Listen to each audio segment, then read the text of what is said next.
Hello, Irv. Hello, you wonderful Claytons. It's the back folder here. Kathy Lee from NYC. Just think, 50 years. How awesome. But you've done it in spite of 4 wacky kids, dozens of grandchildren, and building the house on Lower Road. You've reached the pinnacle of marital power, which is pretty lofty. From down here, it looks like that pinnacle is built from a rock pile of patience, a dumpster of mutual respect, and cemented by a sense of humor that would rattle any of the higher deities. I'm always impressed by what you've passed down to me, things like love of music and literature and virtually all things aesthetic, concepts like love of land and respect of people, excitement of the adventure, the thrill of the chase, the love of the process itself. Sometimes, several times during the day, I'll be aware of something wonderful and loving I've learned from one or both of you. So I'll stop tying up the airwaves now, and thank you from my heart for being who you are. Hi, guys. Miss Ballou here. I'm really happy that you two got married. Because if you hadn't, you wouldn't have us 4 wonderful children. And if you hadn't had us, then we wouldn't have had you either. And if I didn't have you as parents, then I couldn't have become such a pleasant person as I am because I did have you as parents. And if you didn't get married, you wouldn't know anything about Lynnisms. Happy anniversary. I love you madly. Over the years, I've always had a great respect for your relationship, one in which you have always allowed and encouraged each other to grow, to be your own person, and to achieve your own personal goals. My last 5 years as a father has made me more fully aware of what it's taken for you to maintain your relationship and the commitment of raising 4 very diverse and unique children.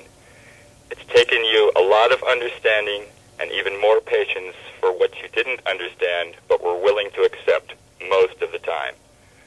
But most of all, and most important, you've always given each other and us true, heartfelt love. And for that, we will always be eternally grateful. I love you both. Happy anniversary. Fifi, are you there? Oui, Fifi is here. How do you feel about such an important event in your parents' lives? Well, naturally, you know that I love them very much. They have had a very difficult time raising so many horrible children.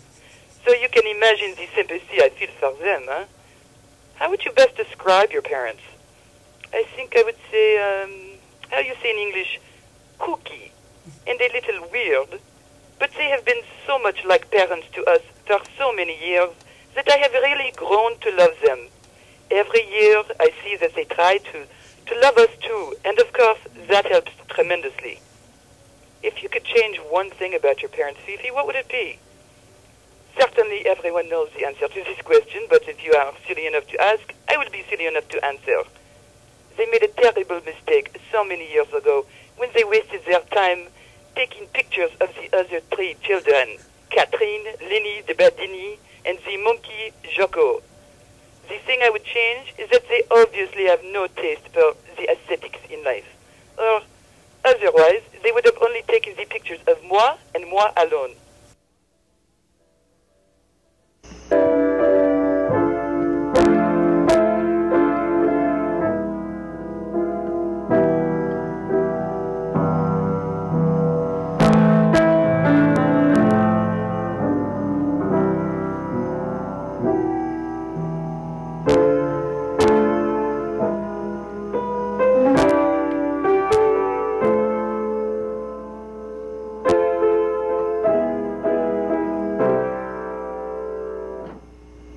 That's the kind of piano that Allie, Clayton, and I played.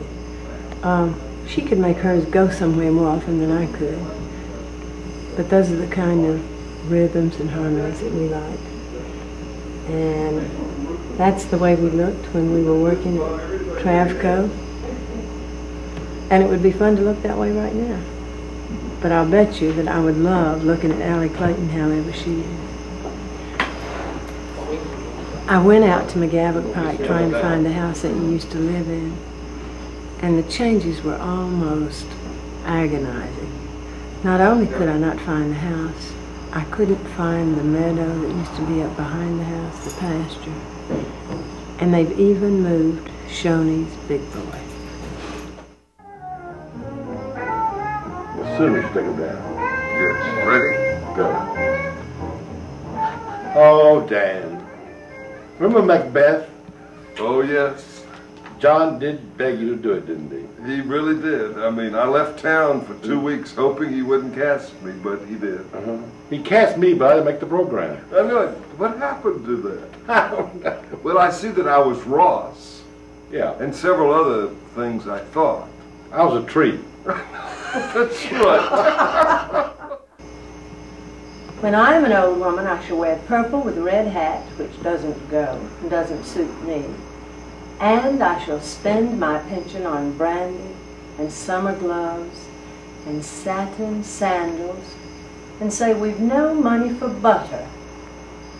I shall sit down on the pavement when I'm tired and gobble up samples in shops and press alarm bells and run my stick along the public railings and make up for the sobriety of my youth.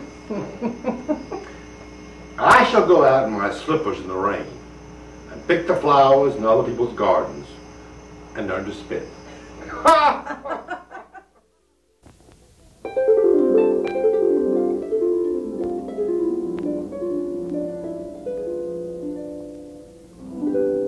In this world